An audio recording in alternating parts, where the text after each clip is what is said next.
he's not a better boxer than Tank. He's not a bigger puncher. He's not bigger than Tank. He's moving up in weight, so that might affect him, make him a little bit slower.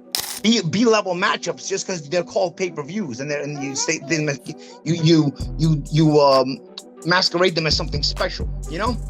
Do you think getting to the point where somebody's undercards are better than the main events? No, but Tank is doing decent in the pay-per-view revenue. I mean, the upcoming fight between Gervonta Tank Davis and Lamont Roach has the boxing world buzzing. With Davis's explosive knockout power and Roach's technical prowess, this bout promises fireworks. While some believe Roach has a fighting chance, others argue that Davis will dismantle him with ease. Let's analyze what some of the biggest names in boxing have to say about this fight. Isaac Cruz believes that while this will be a complicated fight, Davis will ultimately emerge victorious. His statement acknowledges Roach's skill set, but emphasizes that Davis has the tools necessary to overcome any adversity. Davis has demonstrated time and time again that he can adapt in the ring, using his power, speed, and precision to break down opponents. Roach, while a skilled boxer, does not possess the firepower needed to keep Davis at bay. Cruz's analysis suggests that Roach might find moments of success, but will inevitably be overwhelmed by Davis's superior abilities. Davis has a history of facing adversity and coming out on top, which further solidifies his standing as the favorite in this matchup.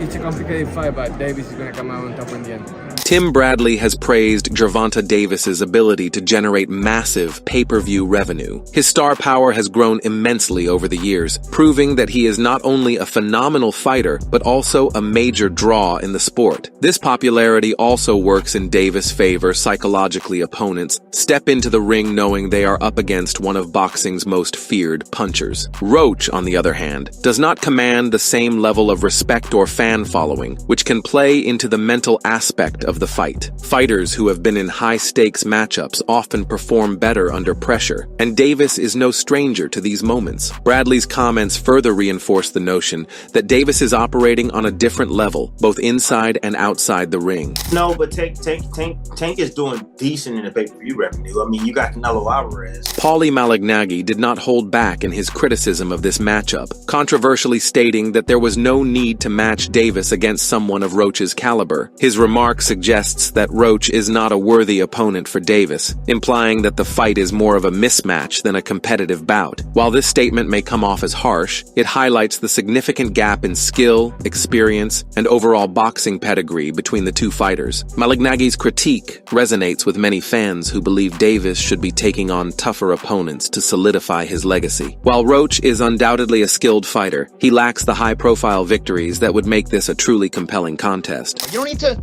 make Gervonta Davis against the guy who pumps my gas, and just because you need him to keep manufacturing his star continuously. Malignaggi further elaborated on his stance, stating that Davis should be fighting opponents who match his level of talent and skill. He argues that pitting Davis against lesser opponents does a disservice to the sport. This perspective stems from the fact that Davis has repeatedly demonstrated his dominance, and at this stage in his career, he should be taking on the biggest names available. While Roach is undoubtedly a talented fighter, he does not possess the credentials to make this a must-watch event. Malignaggi's remarks highlight a broader issue in boxing fans want to see the best fight the best, and some feel that this bout does not meet that standard. Like, Gervonta's a very good fighter.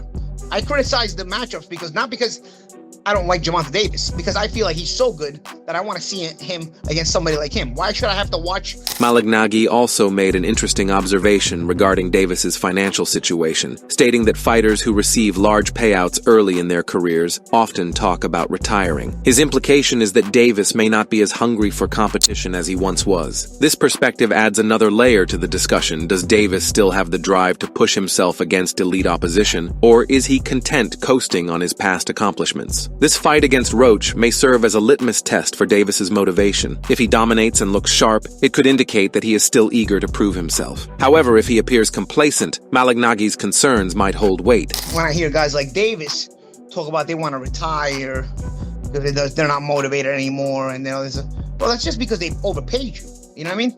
Malignaggi continued his criticism by questioning how Lamont Roach even earned his title shot. He pointed out that Roach's biggest win was against Hector Garcia, who himself is now fighting Davis in a similar position. This lack of progression in Roach's career makes many skeptical of his chances against an elite fighter like Davis. Boxing is a sport where levels matter, and Malignaggi's argument suggests that Roach has not faced the type of opposition necessary to prepare him for someone like Davis. This statement reinforces the notion that this fight is more of a stepping stone for Davis rather than a genuine test of his abilities.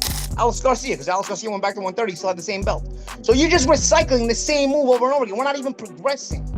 So you're killing the sport to line your pockets. And the people that run your business are killing the sport to line your pockets. Malignaggi wrapped up his critique by stating that he is not entertained by B-level fights and wants to see Davis in serious matchups. His comments reflect a sentiment shared by many boxing fans who feel that Davis should be challenging himself against the absolute best in the division. While Roach is a respectable opponent, he does not generate the same excitement as other potential matchups. This fight may serve as a showcase for Davis rather than a true challenge, highlights the ongoing debate about matchmaking in boxing. These kind of B-level matchups, just because they're called pay-per-views, and you say you masquerade them as something special, you know?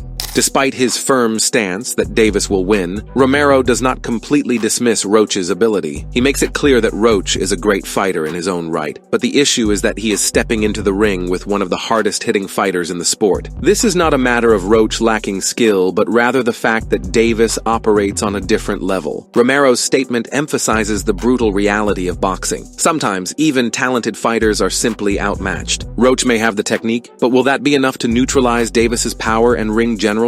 That remains the key question leading into the fight. And that's not taking anything from Lamont Roach. Lamont Roach is a tremendous fighter. It's just the weight. And then, like I said, you're fighting the number one, like one of the hardest hitters in the sport. Romero leaves no room for doubt when he outright states that Roach cannot win this fight. He cites Davis's experience, power, and overall advantage in every key aspect of the sport. The sheer dominance that Davis has displayed throughout his career makes it difficult for many to envision Roach pulling off an upset. While boxing is unpredictable and upsets happen, Romero's statement reflects the prevailing belief among analysts: Davis is simply too good. If Roach is to have any chance, he will have to execute a near-perfect game plan, something that has been nearly impossible against Davis so far. No, just too much experience, too much power, too much big weight. Everything is in Tank's favor. Romero further elaborates on why he believes Roach is out of his depth, pointing out that Roach is neither a better boxer nor a harder puncher than Davis. In fact, he even notes that Roach isn't physically as strong as Davis, and moving up in weight may slow him down rather than help him. Romero's comments highlight a major concern for Roach. How will he deal with Davis's overwhelming physical advantages? The combination of speed, power, and experience that Davis possesses makes him a nightmare for anyone in the ring. This fight, according to Romero, will showcase why size and skill matter so much in boxing. But he's not a better boxer than Tank. He's not a bigger puncher. He's not bigger than Tank. He's moving up in weight, so that might affect him, make him a little bit slower. Another key factor Romero brings up is Davis's high ring IQ. He mentions that Davis has an incredible ability to read his opponents, adjust his game plan, and capitalize on openings. This intelligence, paired with his speed and power, makes him an exceptionally difficult opponent. Romero argues that Roach has not faced anyone with Davis's level of ring awareness, and that could be his downfall. In the ring, it is not just about throwing punches, it's about knowing when and how to strike. Davis has mastered this art, and according to Romero, that is what will set him apart in this fight. Tank has a crazy ring IQ. Tank has the better legs. But you can't make a claim for any of this stuff. Romero predicts that Roach will attempt to stay away from Davis's power for as long as possible. He acknowledges that Roach is a smart fighter and will likely try to avoid an outright brawl. However, Davis's ability to cut off the ring and apply relentless pressure makes this a difficult strategy to sustain. Romero also notes that while a knockout may not be guaranteed, there is a very high chance of it happening simply because Davis is such a powerful puncher. This insight provides a possible roadmap for the fight. If Roach can survive the early rounds and tire Davis out, he may have a chance, but that is a huge if. Who knows? It might go a decision because maybe Roach might be a little bit more durable because of the, not cutting as much weight. And maybe he might try to stay away from Tank, so I'm not saying that he's going to get knocked out. Right.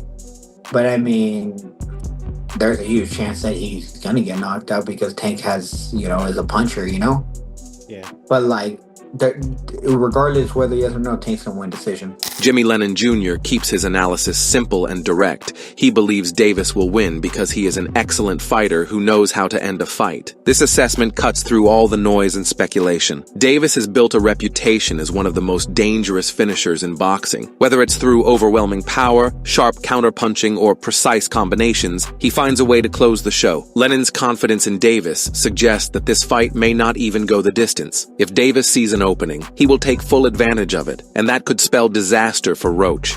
Personally, I love watching Gervonta Davis fight. I mean, he's just such a talented, smart fighter, and he knows how to finish the fight. The fight between Gervonta Davis and Lamont Roach has sparked intense debate, but one thing remains clear. Davis is the overwhelming favorite. While Roach has talent and skill, he is stepping into the ring with a fighter who possesses superior power, experience, and intelligence. If Roach is to stand a chance, he will need to execute a near-perfect strategy and avoid Davis's devastating offense. Otherwise, as many experts predict, Davis will absolutely butcher Lamont Roach. Stay locked in with Box Eye Hub for the latest updates, fight breakdowns, and expert analysis from the boxing world.